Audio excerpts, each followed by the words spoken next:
66 millions de dollars. Jean-Pierre Bemalobi, 66 millions de dollars. J'ai interrogé tous les gouverneurs que j'ai pu avoir et ministre des Finances de l'époque. Personne ne confirme. Balobi, bon, Wana Bimate, 800 millions de dollars par an pendant 18 ans. Balobi Nanga, c'est pas possible. J'ai appelé Jean-Pierre Bemalobi, j'ai dit, mais Yo Zalaki président Ecofin. Vous avez la preuve, mon côté, sans la preuve, mon côté. Il y a des comptes de régularisation, ça devient compliqué.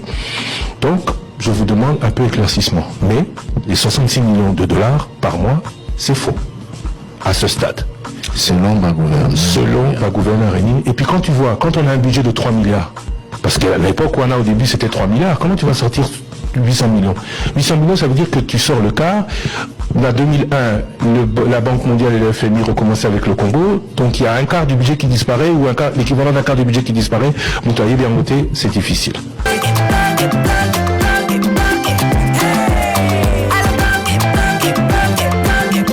Oyoki elengi ya Congo. Tapez les mains, tapez les mains, tapez les mains, tapez les mains, tapez les mains. 66 millions de dollars.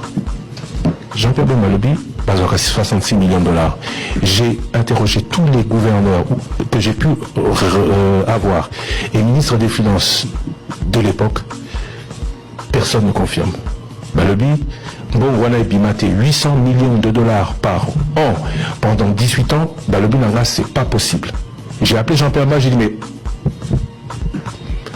Yo Zalaki président Ecofin. Vous avez la preuve, mon côté, sans la preuve, mon côté. Il y a des comptes de régularisation, ça devient compliqué. Donc, je vous demande un peu d'éclaircissement. Mais les 66 millions de dollars par mois, c'est faux. À ce stade. Selon ma gouverneur. Selon ma gouverneur Rénine. Et puis quand tu vois, quand on a un budget de 3 milliards, parce qu'à l'époque où on a au début c'était 3 milliards, comment tu vas sortir 800 millions? 800 millions, ça veut dire que tu sors le quart. En 2001, la Banque mondiale et le FMI recommençaient avec le Congo. Donc il y a un quart du budget qui disparaît, ou l'équivalent d'un quart du budget qui disparaît. Moutaillé bien monté, c'est difficile. Et donc, comme à un niveau, pourquoi Kabila Longa Mboka Noki? Pourquoi Ayokaka Sango Moko Ouais, Salama de Alobi Aïe Wana Soki Zaboye Bamoni le Koko Nangai Débat a joué avion à Kelumbashi à 4-6 zombies. Yémo ko ebiti na nango. Mais tout na wana ezali. Donc, prendre bango ezalaki awa Babou Msabiso. Bamiyaki bakoma tina Maluku. Maluku olobi nini Kinshasa. Baba comme Misabitu mais comme Kinshasa. Mais force armée ya biso est ennemie. Et tiki plan wanaté. Et simbite à la bire, la côte à Sikoyo, Mbongo na Chambongo, na Kide Sikoyo, bateau va bengi ba ML3, moto yo mona kawada mota comme on est voilà Sokia FC. Voilà pour la propose à Mbongo, beaucoup finir, beaucoup ta. Parce que na maye na bango, bakansi que lelo na 2025, bako sala eloko basala ki na 1996.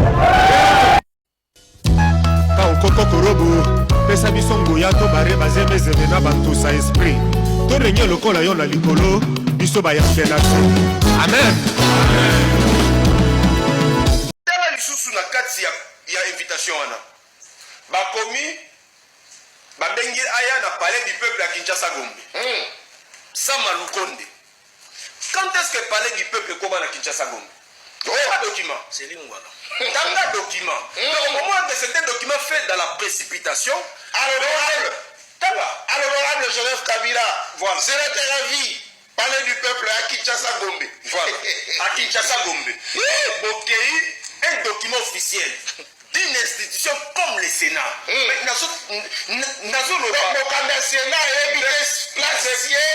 Joseph Kabila était peut-être ce coup fanayo.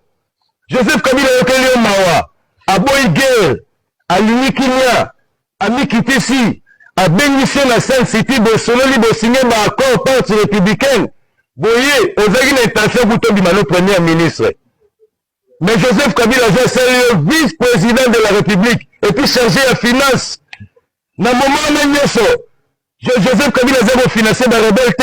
Les lots pour la pression poste à Gimpiaka. Au détourné mon euro, ma personne qui donne à soldat à OGFM $1 million. Yo ministre des Transports au comité de la recrutement militaire. Comment? Là, le monde de l'inverse. Jean-Pierre Bemba, yo za ministre on a ça, on a titre ministre. Non, exactement. Non, patriote, patriote. Les rassala qui rébellent, mais ça, ils nous ont patriote. Les Congolais, Nakisangani, Congolais, Bakoufa la guerre à 6 jours. Non, le bomissa Congolais. Rankini à Jean-Pierre Bemba, Namoussa Nyamousi. Banama paye, lourd, père, tu vois. Congolais, Ougandais, na Rwandais, Babunda na Kisangani, Banani Bakoufa. Congolais, nani mutasema des ordres là. Jean-Pierre Bemba, Namoussa Nyamousi. Procès, on est salama wapi. Est-ce que Balandela Jean-Pierre Bemba, la marmie, ça sera Congolais? Mais les gens qui Jean-Pierre Bemba, à ZP, à moment donné à l'État, au foot à avion, au Kenekozonga, pour la Loba, et ça passe ni. Bisous de ligne Jean-Pierre Bemba, Salaboye, n'a pas ce comme Maël, pour les politiciens, tout ça commerçant, famille à mécanicien, n'a pas ce Maël la politique. Est-ce que au isolé, il y a ministre, Aza ministre m'a manqué Joseph Kabila respect, le rôle a manqué Joseph Kabila respect dans la douane lobana et tout. Parce que yenda bandi mabe, comment c'est possible Joseph Kabila na vani na ebo et puis OK kuno tondisi tala ba tebele na bandundu. Croyez que c'est un message à unité, message à bolingo, message à bomoko. On a vu si vous demandez boyi mutasute na kaba mobondo Kabila, boyi mutasute na kaba MLC Kabila, boyi mutasali ngana sala lelo Kabila. Loba penye soana. Non. Et puis OK pour le temps d'ici là ba tebele na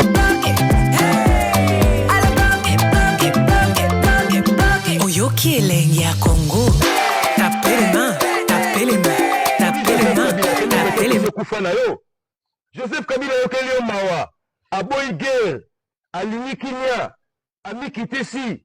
Abengisio na Sun City Bolsonaro Bosigné ba accord parti républicaine. Boye, ozaki na intention kutombi mano premier ministre. Mais Joseph Kabila est le vice-président de la République et puis chargé à finance. Na moment na nyoso. Joseph Kabila zéro financé par rebelle. Les lots pour la pression poste à Gimpiaka. Au détourné mon ma personne qui donne à soldat à OGFM $1 million. Yo ministre des Transports au comité de la recrutement militaire. Comment? Là, le monde de l'inverse. Jean-Pierre Bemba, yo za ministre des Transports. On a ça, on a titre ministre. Non, exactement.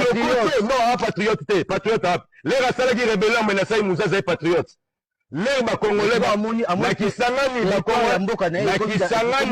Nakisangani, Congolais, Bakoufa la guerre à 6 jours. Non, le bomissa Congolais. Rankini à Jean-Pierre Bemba, Namoussa Nyamousi. Banama paye, lourd, père, tu vois. Congolais, Ougandais, na Rwandais, Babunda na Kisangani, Banani Bakoufa. Congolais, nani mutasema des ordres là. Jean-Pierre Bemba, Namoussa Nyamousi. Procès, on est salama wapi. Est-ce que Balandela Jean-Pierre Bemba, la marmie, ça sera Congolais?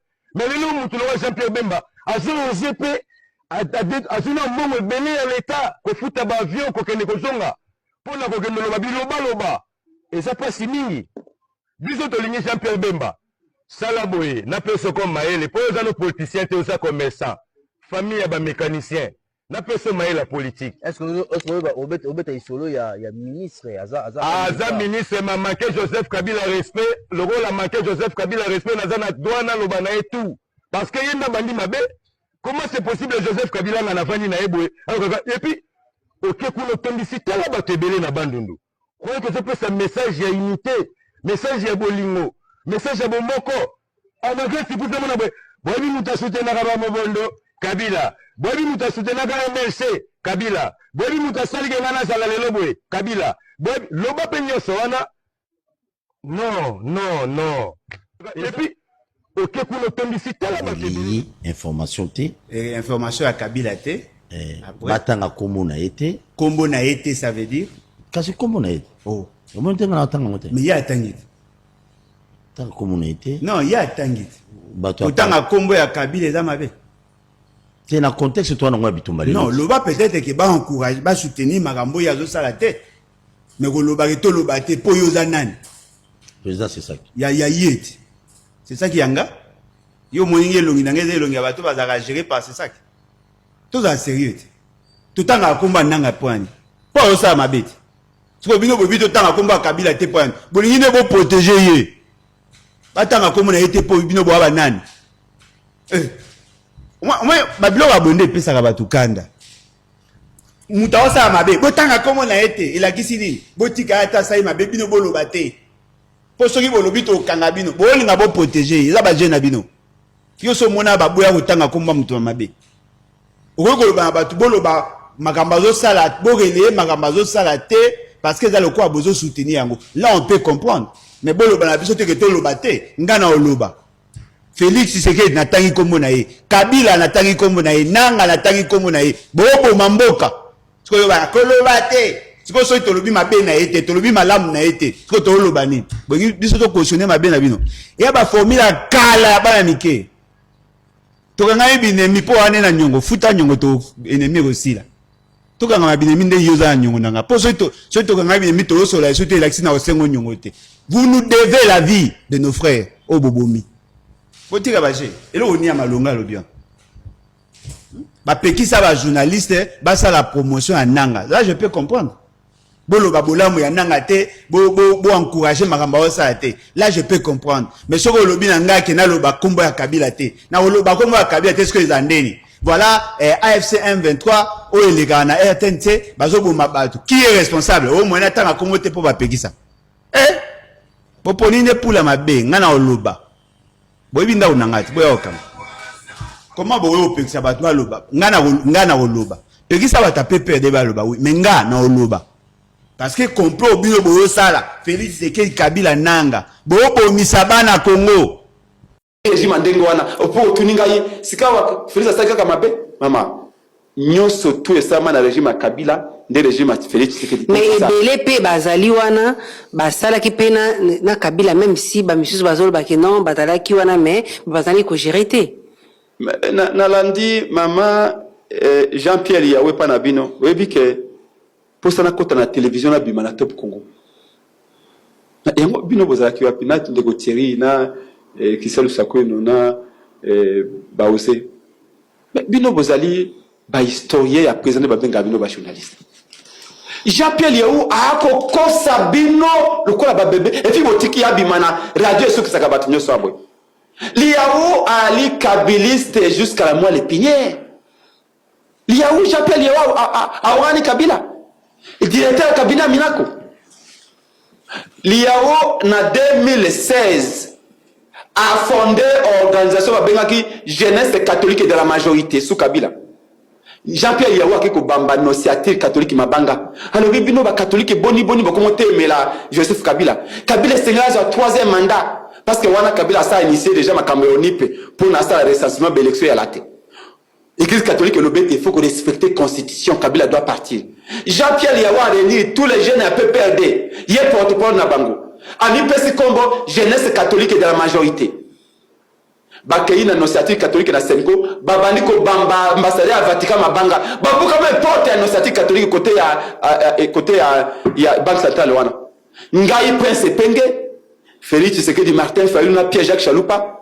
Balobi tout ça l'organisation Bango ngai numéro 1 na Fedi Pindi ya comme le logo de madame Nyankeo azaka wana nanu wana azaka le président jeunesse IDPS to kei to sali communiquer pour soutenir nos initiatives catholiques ko soutenir Senko to kei to landi ba Jean-Pierre Liao na initiative catholique bakima biso lelo Jean-Pierre Liao awani Kabila lelo Lambert Menda awani Kabila mais les sonini botika bawanga bako wanga na bango nyoso yaka ndele bawanga na Yesu Kristo Masia mais Félix Tshisekedi ata la batwana malamu eza leçon pour nayi kaka ndenge bawanga ni Kabila ndenge Menda wanga ni Kabila ndenge liya wanga ni ndenge na landina ni susu wapi ngobila wanga ni Kabila ndenge pe Félix Tshisekedi kala mingi te bako wanga na ye ava tongo etana bango banse bako wanga Félix Tshisekedi a déjà partant. Donc, partant parce que le mandat n'a pas en cours 2028 quand même. Oui, que mandat tout pouvoir qui ne répond plus aux aspirations du peuple cesse d'être légitime. Encore que Félix a gagné l'élection ni en 2018, ni en 2000. Urgent de soumettre désormais les personnes devant occuper certaines fonctions étatiques dans notre pays à des examens psychiques. Surtout si ces personnes ont eu à faire de la prison. Parce que les explications de l'ancien prisonnier de la CPI et chef rebelle aux allures belliqueuses révèlent une forme de schizophrénie couplée avec de la paranoïa très avancée. Il n'y a que les schizophrènes qui sont capables d'inventer des histoires, des scénarios et les expliquer avec autant de précision. Je comprends qu'il applique ce qu'on appelle la psychologie inversée, à laquelle il a été soumis pendant ces années passées en prison. Et la psychologie inversée consiste à imputer à l'autre ce qu'on compte faire soi-même. C'est lui. Lelo ozoluka pose et pas ya Félix donc okomolo babiloba loba. Oh, mais boza parler mais za bino na Sénat Jean-Pierre Mbemba. Ba nomaki yo na nomination na bino a Molili na bino na ba comme ba parti politique na bino ba union ba ndoki ya bato bazana malédiction ko mais otikali ata ko libérer territoire mon côté Jean-Pierre Mbemba ozana bilan na Congo te. Il faut kaka soni peuple na Jean-Pierre Mbemba yo libéra peuple wapi bozana na Félix bozo yiba na ba kamere na ba samba lukuno na ba jiditi soki nini wana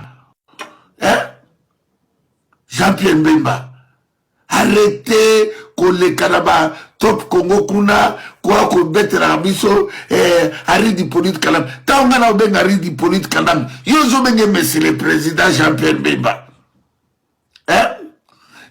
les 30 jours moko boy ba kino balingaka babima yo Jean-Pierre Mbemba lobaka nini kino ya kobima akokutana na ngala nzela yo bano ko protéger quand nengo so protéger Félix Tshilolo lelo o protéger ka Kanambe te Kanamba zalaka patron na yo Jean-Pierre Mbemba olula mbongo sala eloko moko te na Congo peuple congolais a profité na hôtel Jean-Pierre Mbemba on dera mbinga na yo on dera makolo X on dera ya lokuta tala nengo zo kosa Jean-Pierre Mbemba tala nengo zo sakana na ba congolais po ni bozo tika ba Jean-Pierre Mbemba ba sakana kana bino boy na ba Félix Tshilolo